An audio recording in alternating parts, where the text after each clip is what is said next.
നമസ്കാരം, ഞാൻ Sethulakshmi. Chempannur international jewellers Kaumudi ഹെഡ്ലൈൻസിലേക്ക് സ്വാഗതം. Presented by NCDC. സ്തംഭനത്തിന്റെ സഭാന്ത്യം. പാർലമെന്റ് നടപടികളുടെ പൂർണ്ണ സ്തംഭനത്തിന് സാക്ഷ്യം വഹിച്ച ശീതകാല സമ്മേളനത്തിന് ഇന്ന് തിരശ്ശീല. ഒരു മാസം പിന്നിട്ട സമ്മേളനം തുടർച്ചയായി സ്തംഭിച്ചത് കറൻസി നിരോധന വിഷയത്തിൽ. പ്രതിഷേധമറിയിക്കാൻ പ്രതിപക്ഷ കക്ഷികൾ രാഷ്ട്രപതി പ്രണബ് മുഖർജിക്ക് മുന്നിലേക്ക്. കറൻസി നിരോധനത്തിൽ പ്രധാനമന്ത്രിയുടെ പ്രസ്താവന ആവശ്യപ്പെട്ട് പ്രതിപക്ഷവും സഭയിൽ പ്രതിപക്ഷം തന്നെ സംസാരിക്കാൻ അനുവദിക്കില്ലെന്ന ആക്ഷേപവുമായി പ്രധാനമന്ത്രിയും നിലപാടിൽ നിന്ന് വ്യതിചലിക്കാതെ. അതിനിടെ സഭയെ കലുഷമാക്കി മോദിക്കെതിരായ രാഹുലിന്റെ ആരോപണവും കോൺഗ്രസിനെതിരെ അഗസ്റ്റ ഇടപാട് വിഷയമാക്കി ഭരണപക്ഷവും. മോദി വ്യക്തിപരമായ അഴിമതി നടത്തിയെന്ന ആരോപണത്തിൽ വെളിപ്പെടുത്തലുകൾക്ക് ബദൽ പാർലമെന്റിനും കോൺഗ്രസ് നീക്കം. പാർലമെന്റിന് മുന്നിൽ സംഘടിപ്പിക്കുന്ന പൊതുയോഗത്തിൽ രാഹുൽ കൂടുതൽ വെളിപ്പെടുത്തലുകൾക്ക് മുതിർന്നേക്കും. രേഖകൾ വെളിപ്പെടുത്താൻ വെല്ലുവിളിയുമായി BJP. അതൃപ്തിയും അനുനയവും. DCC പുനഃസംഘടനയിൽ A ഗ്രൂപ്പിന്റെ അതൃപ്തി കടുത്തതോടെ അനുനയ ശ്രമവുമായി KPCC അധ്യക്ഷൻ. നാളെ ചേരാനിരുന്ന കോൺഗ്രസ് രാഷ്ട്രീയകാര്യ സമിതി മാറ്റിവച്ച് സമവായ ശ്രമം. തുടർ ചർച്ചകൾ ഉമ്മൻചാണ്ടിയുടെ മനസ്സിനേറ്റ മുറിവുണങ്ങിയതിനു ശേഷം മാത്രം. പുനഃസംഘടനയിൽ A ഗ്രൂപ്പിന് 5 ജില്ലകൾ മാത്രം ലഭിച്ചതിന്റെ അതൃപ്തി പരസ്യമാക്കി ഉമ്മൻചാണ്ടി. കറൻസി പ്രതിസന്ധി വിഷയമാക്കി കഴിഞ്ഞ ദിവസം ന്യൂഡൽഹിയിൽ സംഘടിപ്പിച്ച UDF ധർണയിൽ നിന്ന് ഉമ്മൻചാണ്ടി വിട്ടുനിന്നത് ഹൈക്കമാൻഡിനോടുള്ള പ്രതിഷേധ സൂചകമായി. അതേസമയം ഉമ്മൻചാണ്ടിക്ക് പ്രയാസമുണ്ടാക്കുന്ന തീരുമാനങ്ങൾ മനഃപൂർവ്വം ഉണ്ടായിട്ടില്ലെന്ന വിശദീകരണവുമായി ഹൈക്കമാൻഡ്.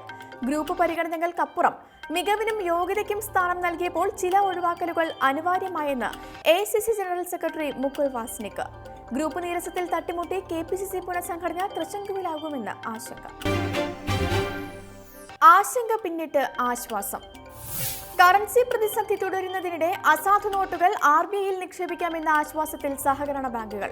നവംബർ 10 മുതൽ 14 വരെ സ്വീകരിച്ച നോട്ടുകൾ നിക്ഷേപിക്കാൻ അനുമതി നൽകുന്ന ഉത്തരവ് 2 ദിവസത്തിനകം പുറത്തിറക്കുമെന്ന് കേന്ദ്ര സർക്കാർ.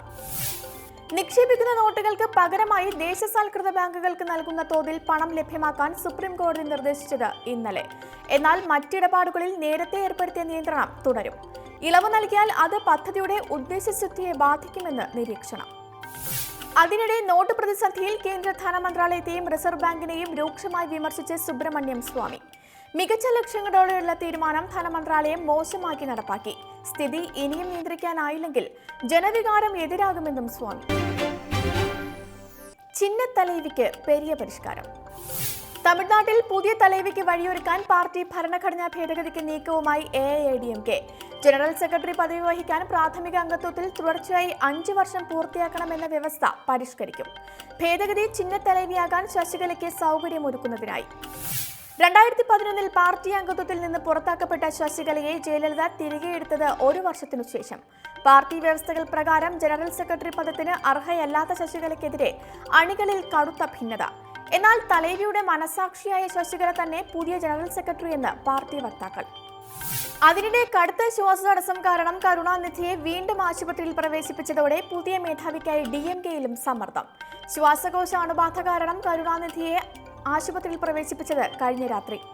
MK സ്റ്റാലിനെ DMK അധ്യക്ഷനാക്കാൻ പാർട്ടി അനൌദ്യോഗിക തീരുമാനമെടുത്തത് കഴിഞ്ഞ ദിവസം. Chemmanur international jewellers Kaumudi headlines presented by NCDC സമാപിക്കുന്നു. പുതിയ വാർത്തകളുമായി 1 മണിക്കൂർ ശേഷം വീണ്ടും കാണാം. നമസ്കാരം.